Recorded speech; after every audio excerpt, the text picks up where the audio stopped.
사랑하는 성도 여러분, 안녕하십니까? 오늘 7월 30일 금요일 새벽 이슬과 같은 주의 말씀을 사모하며 나오신 모든 분들을 주님의 이름으로 사랑하고 또 축복합니다. 우리가 오늘 같이 상고할 말씀은 창세기 35장 Genesis chapter 35 verses 1 through 7 1절에서 7절까지의 말씀입니다. 제가 받들어 읽도록 하겠습니다. 하나님이 야곱에게 이르시되 베델로 올라가서 거기 거주하며 네가 내 형 에서의 낯을 피하여 도망하던 때에 내게 나타났던 하나님께 거기서 제단을 쌓으라 하신지라. 야곱이 이에 자기 집안 사람과 자기와 함께한 모든 자에게 이르되 너희 중에 있는 이방 신상들을 버리고 자신을 정결케 하며 너희들의 의복을 바꾸어 입으라. 우리가 일어나 베델로 올라가자.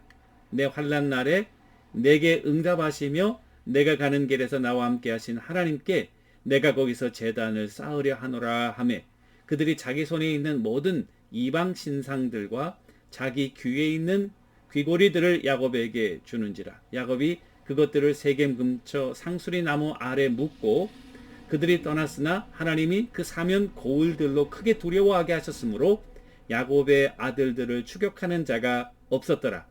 야곱과 그와 함께한 모든 사람이 가나안 땅에 루스 곧 베델에 이르고 그가 거기서 제단을 쌓고 그것을 엘 베델이라 불렀으니 이는 그의 형의 낯을 피할 때에 하나님이 거기서 그에게 나타나셨음이더라. 아멘. 이것은 우리에게 주시는 하나님의 말씀입니다. 오늘 말씀의 제목은 인생의 전환점이라는 제목으로 좀 말씀을 잠깐 나누려고 합니다.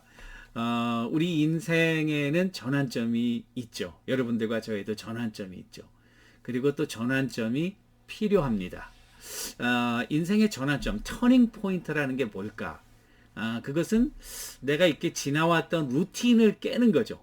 루틴을 깨고 새로운 방향으로, 새로운 자세로 우리 인생의 그 디렉션, 방향을 트는 그와 같은 시도가 아닐까 생각합니다. 이 루틴을 깬다는 게 쉽지가 않죠. 웬만해서 루틴이 잘 안 깨집니다. 그런데 때로는 하나님이 우리 인생에 루틴을 깰 수 있는 굉장히 충격적인 사건을 주죠.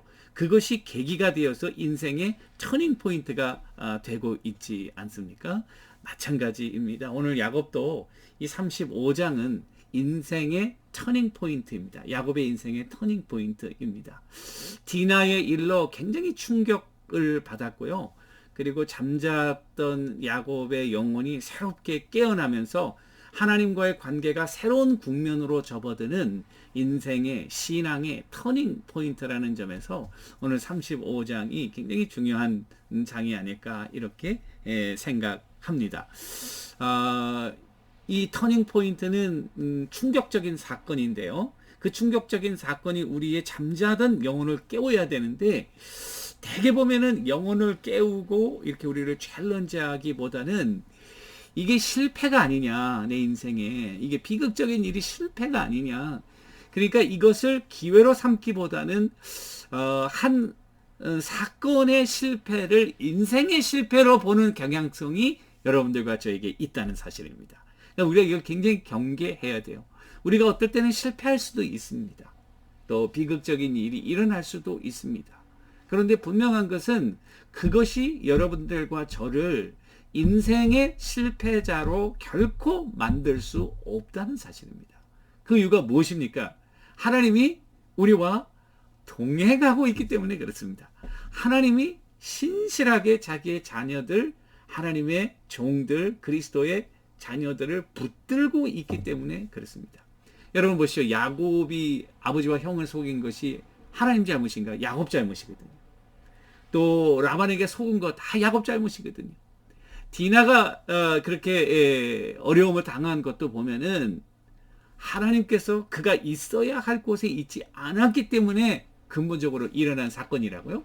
그래서 오늘 35장 1절 보면 베델로 다시 올라가라. 네가 엉뚱한 곳에 가 있으니까 그런 일이 있지. 하나님께서 그를 재촉하고 있지 않습니까? 그럼에도 불구하고 하나님을 그 형과 그 아버지를 속일 때도 그렇고 디나의 사건도 그렇고 그게 다 자기 잘못인데도 야곱을 하나님이 계속 붙들고 있다는 사실입니다.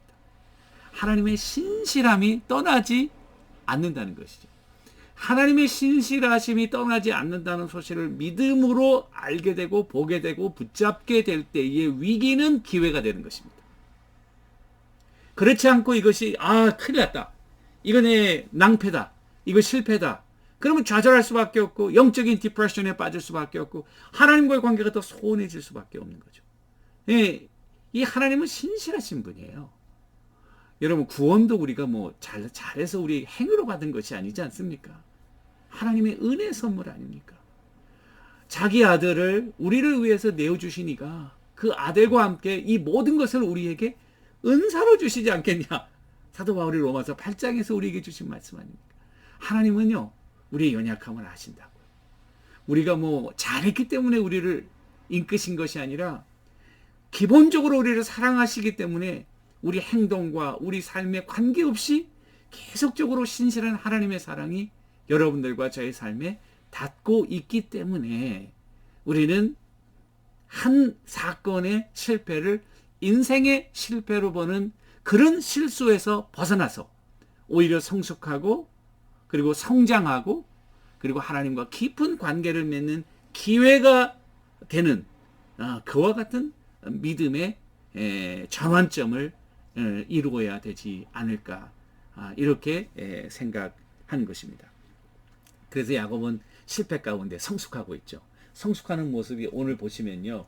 야곱의 과거에는 그 가정에 우상도 많고 그랬던 것 같아요. 2절 보시면은 집안 사람과 자기와 함께한 모든 자에게 이르되 너희 중에 이방 신상들을 버리고 두 번째 자신을 정결케 하고 세 번째 너희들의 의복을 바꾸라. 이게 굉장히 중요한 그 세 단어죠. 버린다는 단어, 버린다. 하나님만을 의지하고 하나님만이 우리의 유일한 삶의 security가 되고 기쁨이 되고 평안이 되고 그걸 꽉 붙잡고 그러니까 그 이외의 모든 것들은 다 버리고 스스로를 정결하게 하고 의복을 바꾼다. 이건 마음 자세를 드러내는 것 아니겠습니까?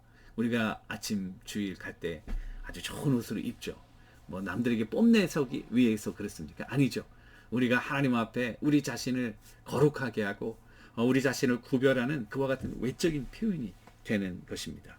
그러한 과정에서 이 하나님께 제단을 쌓고 그곳을 이제 베델이라는 곳인데요.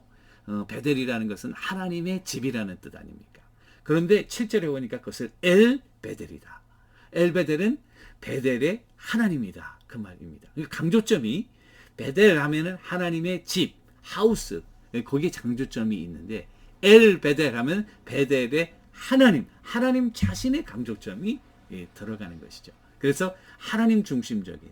그래서 야곱은 하나님을 빌미로 해가지고 자기가 장자권을 얻어내고 그 장자권을 통해서 돈도 많이 벌고 그리고 권세도 많이 얻고 형보다 더 아주 강력한 자가 되기를 원하는 굉장히 세속적인 어떻게 보면 하나님을 이용해서 자기의 목적을 성취하려는 그와 같은 세속주의적인 생각에서 탈피해서 이제는 겸손히 하나님을 섬기는 하나님을 중요시하는 하나님을 삶의 가장 프라이오리티에 놓는 그와 같은 터닝 포인트 전환점이 이루어지고 있다는 사실입니다. 그런 면에서 리버는 목사님은 뭐라고 이야기했냐 한번 들어보세요. 좋을 때 우리가 모든 것이 평안하고 잘 될 때 좋을 때 잘 나갈 때는 하나님에 대하여 알게 된다. 그러나 고통의 순간에는 하나님을 알게 된다. About God, knowing about God. 하나님에 대해서 아는 것과 하나님을 아는 것과는 완전히 다르죠. 제가 바이든 대통령에 대해서 알거든요. 그러나 바이든 대통령을 모릅니다. 직접 관계가 없으니까요. 그러니까 대해서 아는 것과 직접 아는 것은 하늘과 땅 차이예요. 그러니까 고난의 특징 중에 하나, 또 이점 중에 하나, 영적인 베네핏 중에 하나는 그동안 몰랐던 하나님의 그 깊은 성품에 대해서 하나님의 자비하신 사랑의 손길에 대해서 그것을 직접적으로 체험할 수 있는 놀라운 계기가 된다고 하는 사실이죠. 그런 말씀을 통해서 이제 하나님과 깊은 영적인 교제를 쌓고, 그리고 하나님 중심의 프라이어리티를 섬기면서 하나님 중심으로 그의 인생을 새롭게 리어레인지하는 터닝 포인트가 바로 야곱에게 35장에서 이루어졌다는 사실입니다. 그리고 마지막 실패를 통해서 이 전환점을 딛고 성숙한 야곱의 황혼은 너무나도 아름다웠습니다. 이 35장은 야곱의 나이가 120세 정도라 이렇게 얘기를 해요. 그러면 야곱이 147세에 죽거든요. 죽기 한 20, 30년 전인데요. 야곱의 황혼은 참 아름답습니다. 여러분, 끝이 아름다운 거, 이거 얼마나 귀한 것입니까? 인생의 올바른 전환점을 통해서 그 황혼이 아름다워지는 거예요. 진정한 기쁨을 누리는 거예요. 하나님과 함께 진정한 평강을 누리는 거예요. 그리고 하나님이 인생의 주어가 됨으로 말미암아 그 전환점이라는 것이 인생의 주어를 바꾸는 것 아닙니까? 나라의 주인을 바꾸면은 혁명이다. 우리 영혼의 주인을 바꾸는 건 이게 영적인 혁명이다. 영혼의 혁명이다. 영혼의 혁명이 일어나면 하나님이 주관하시니까 하나님이 컨트롤 하시는 거예요. 하나님이 직접 간섭하시고 역사하셔서 친히 모든 일을 이끌어 가시는 것이죠. 그래서 야곱은 그 인생의 황금기는 황혼이었습니다. 그 황혼의 황금기를 맞을 수 있었던 것은 전환점, 비극이 전환점이 되고, 전환점을 통해서 그의 삶이 하나님이 주어가 되는 그와 같은 변화를 가져왔다는 사실이죠.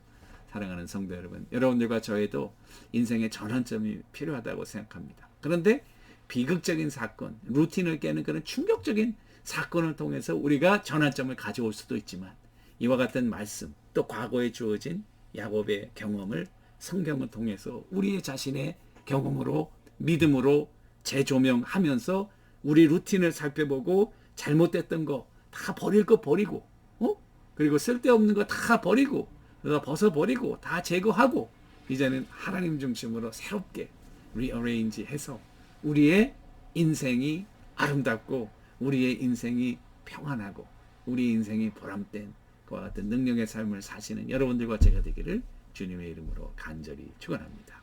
기도하겠습니다. 살아계신 아버지 하나님, 야곱은 비극을 통해서 인생의 전환점을 맞게 되고, 그 전환점을 믿음으로 활용함으로 그의 황혼이 아름다웠던 것을 생각하게 하시고, 우리도 하나님을 중심으로 하는 인생의 전환점을 맞이하게 하시고, 그 전환점을 통해서 우리의 삶이 보람되고 감격이 넘치며 기쁨이 넘치는 그와 같은 삶을 살아가는 하나님의 귀한 종들 다 되게 하옵소서. 예수님의 이름으로 기도합니다. 아멘. 오늘도 주님과 동행하시는 여러분들과 제가 되기를 간절히 축원합니다. 감사합니다.